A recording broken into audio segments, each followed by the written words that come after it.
안녕하세요. 나의 사랑하는 책입니다.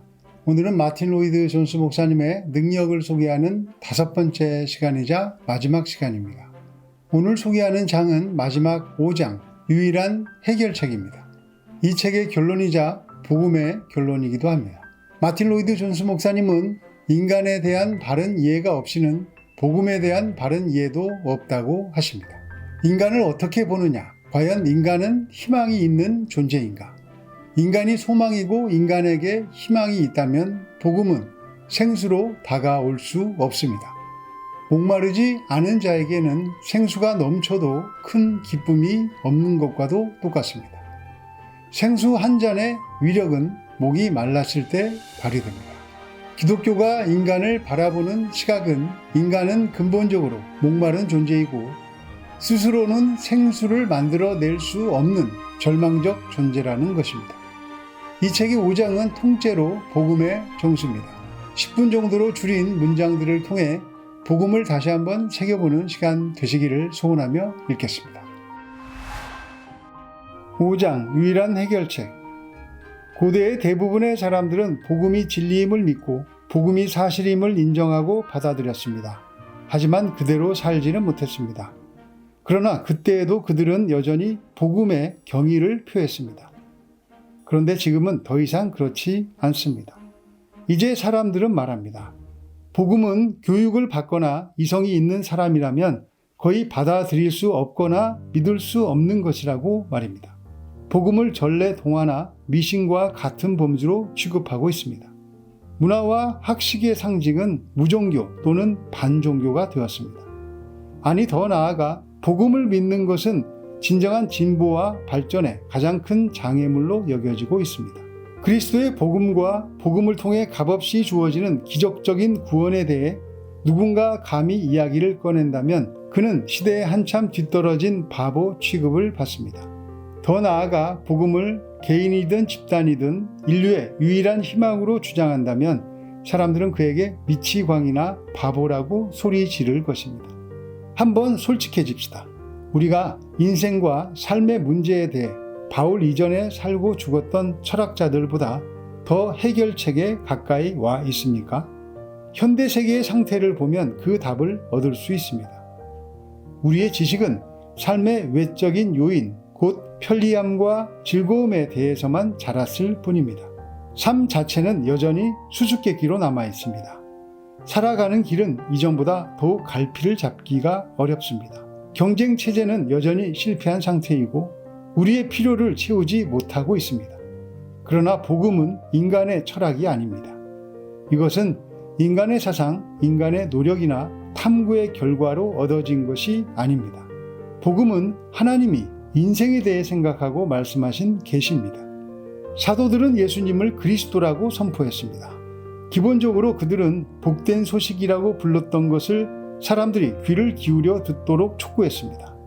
그들은 삶과 생활을 위한 프로그램의 개요를 먼저 만들지 않았습니다.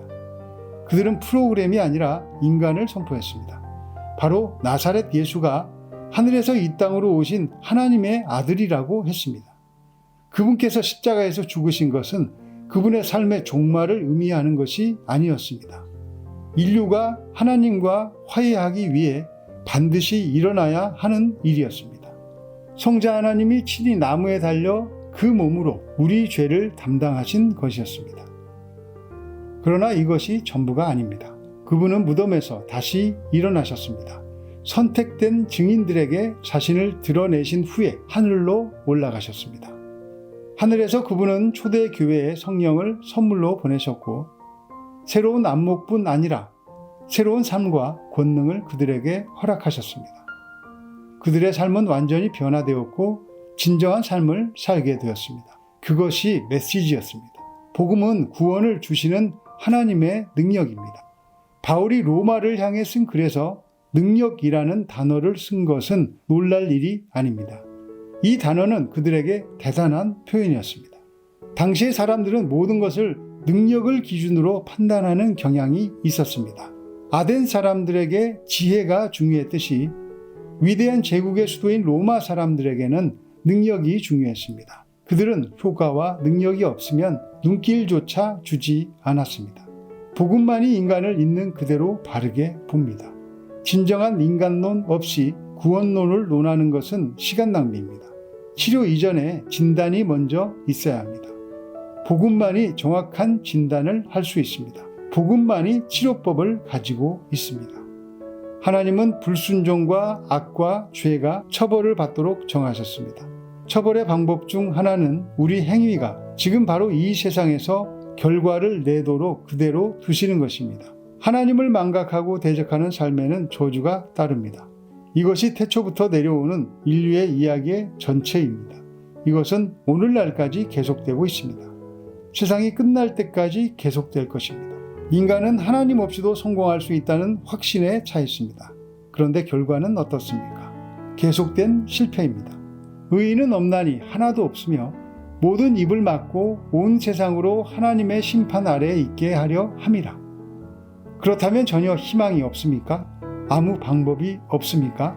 감사하게도 그리스도의 복음에 답이 있습니다. 하나님은 우리의 죄를 그리스도 안에서 해결하셨습니다. 거룩함과 공의에 대한 요구는 충족이 되었습니다. 그리스도는 우리가 범죄한 것 때문에 내줌이 되고 또한 우리를 의롭다 하시기 위하여 살아나셨습니다. 그리스도 안에서 하나님은 우리에게 용서와 죄사함을 허락하시고 저주 대신에 축복을 주십니다. 하나님 없이는 우리가 행복해질 수 없습니다. 여호와께서 말씀하시되 악인에게는 평강이 없다 하셨느니라. 왜 인간은 계속해서 죄를 선택합니까? 그 답은 인간이 하나님으로부터 멀어진 결과 존재 전체가 왜곡되고 죄악에 빠졌기 때문입니다. 본성적으로 인간은 하나님을 싫어합니다. 하나님이 자기를 대적하신다고 느낍니다. 자기가 만든 신은 자기 자신입니다. 자기 능력과 권력과 욕구입니다. 그는 하나님이라는 생각 자체를 거부합니다. 그래서 인간은 사실이나 증거로 뒷받침을 받지 못하는 허술한 이론은 쉽게 받아들이면서도 하나님의 존재와 종교의 초자연적 요소는 의심하고 질문하는 것입니다. 왜 인간은 성과 악, 옳고 그름에 직면했을 때 결과를 알면서도 잘못된 행동에 따를 고통을 알면서도 굳이 잘못된 것을 선택하는 것일까요? 평범하고 배우지 못한 사람만 그러는 것이 아닙니다. 모든 사람이 다 그렇습니다. 가장 지적이고 교양 있고 이런 문제만 평생 연구하며 살았던 사람들도 그렇습니다. 왜 그럴까요?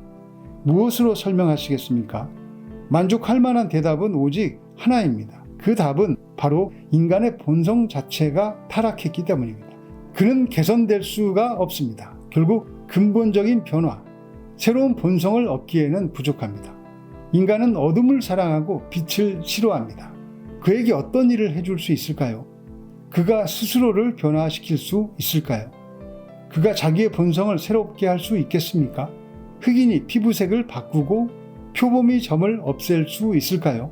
그에게 새 옷을 주고 새로운 환경과 새 집을 주고 가장 좋은 것과 기분 좋은 것들로 즐겁게 해주고 교육하고 지성을 훈련하고 가장 고급스러운 문화를 향유하게 한다고 해도 그의 욕망과 내면 깊은 곳의 삶은 변하지 않을 것입니다. 이것이 사실이 아니라면 온 세상과 각 사람은 이미 오래전에 완벽에 이르렀을 것입니다. 인간에게는 새로운 본성이 필요합니다. 언제쯤 그것을 가질 수 있겠습니까? 역시 여기에도 한 가지 대답밖에 없습니다. 바로 하나님의 아들이신 예수 그리스도입니다. 그분을 믿는 사람은 누구나 새로운 본성을 얻게 되며 모든 것이 달라집니다. 그들이 대단하게 여기며 항상 만족시키려 노력했던 자아를 이제 미워하게 되고 가장 큰 원수로 여기게 되었습니다. 그리스도 안에서 자아는 십자가에 못 박히고 진정한 평화가 가능해집니다. 바울은 복음이 무엇보다 모든 사람, 전부, 누구에게나 효과가 있는 것이기 때문에 자랑스러워합니다. 우리 각자와 온 세상이 가진 문제에 대한 유일한 해결책이 있습니다. 바로 모든 믿는 자에게 구원을 주시는 하나님의 능력인 복음입니다. 이 복음을 믿은 사람이나 복음의 진실성과 권능을 드러낸 사람은 누구든지 바울과 함께 이렇게 고백하며 노래할 것입니다. 그러나 내게는 우리 주 예수 그리스도의 십자가 외에 결코 자랑할 것이 없으니 이 합창은 이미 큰 함성이었지만 더욱 커질 것입니다. 이 책 앞부분에는 이런 말이 나옵니다. 티네아는 브루투스여, 잘못은 저 하늘에 있지 않다오. 도리어 우리 아래 것들에게 있소.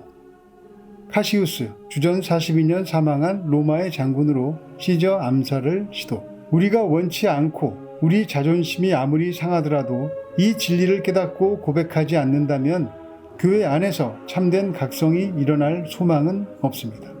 잘못은 하나님이 아니라 인간이 저질렀다는 것입니다. 이 사실을 깨달을 때만 복음이 빛으로 다가옵니다. 복음은 모든 사람 누구에게나 능력이 됩니다.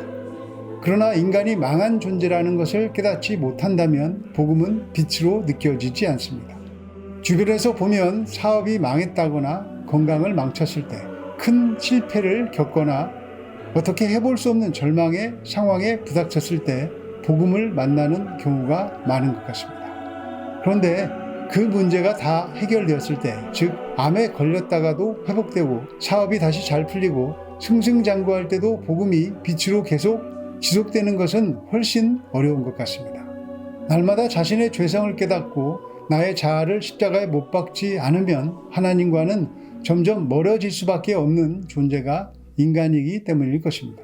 내 마음에 정말 주님이 계시는지, 내가 주님을 생각하면 정말 좋은지 날마다 확인하며 살아가시기를 바랍니다.